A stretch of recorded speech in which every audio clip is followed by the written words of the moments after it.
How can you eliminate that fear or discomfort that you feel when those uncomfortable silences happen and you don't know what to say?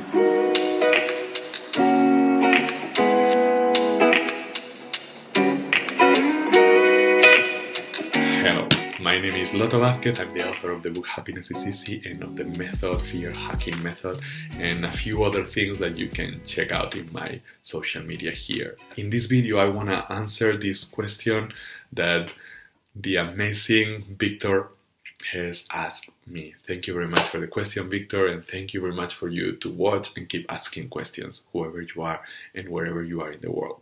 There is three main things that I want to share about this that I think are going to be insanely useful for you if this is a topic that is a challenge still for you.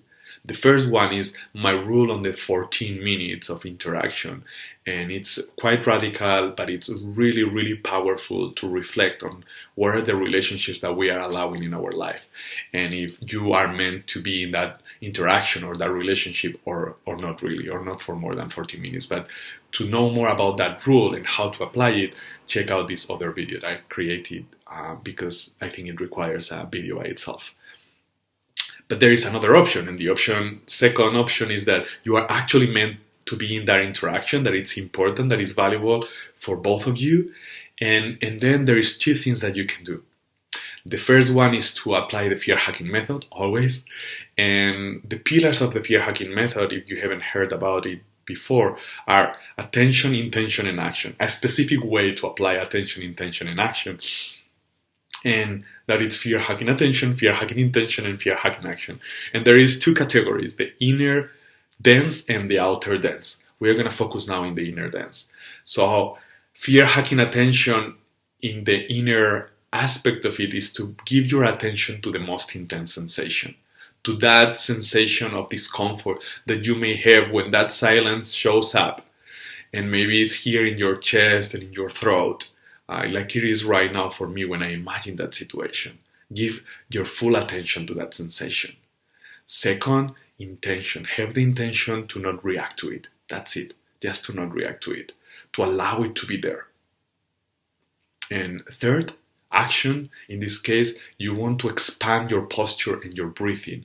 Fear-hacking posture and fear-hacking breathing.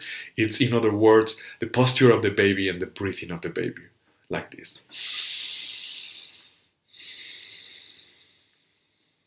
The cool thing, you brother or sister, is that you can do this also when it's not happening. You can do this with your imagination. Actually, if you know something about neuroscience, even the basics like me, you will know that you don't react, your body doesn't react, to what is happening outside. Your body only reacts to what is happening inside of your mind, to the way you are perceiving reality. So if you imagine that it's happening in that situation, your body is going to react and you are going to be able to have almost a perfect training. So when you go out there and you are actually in that situation, whether it's in a date, whether it's in a job interview, whether it's you interviewing someone for your team, wherever it is that makes you feel challenged, you will be able to apply this much easier. So that's it. Attention, intention, and action. And you can practice live, but I really recommend that you practice before it's happening. The second thing that you can do that it's super, super powerful, it's a vulnerable leadership, or in other words, fear-hacking leadership, or in other words, in this case specifically, is to mention exactly what is going on. For example, let's say I'm in a date and that uncomfortable silence is happening, and instead of push that away, that discomfort, that is what creates more discomfort and anxiety, that we have this contracted and stuck energy that feels uncomfortable or like fear, and instead of finding a way to allow it to expand, like with the fear hacking method or with this that I'm going to share with you, we suppress it and then it builds up even more. But if instead of pretending it's not there and trying to hide, what I do is say, wow, it's always quite a little bit uncomfortable for me when these silences happen and I still don't know so much the person. Does that happen to you? right there. I mean, I just said it the way it came, and it's not the best way. It can be improved, but that is lowering my mask, lowering my armor, showing myself more vulnerable, more authentic, more real, and it's gonna automatically make it easier for the other person to also lower their mask or their armor, their protection, and that is gonna create more connection. But also, it demands respect.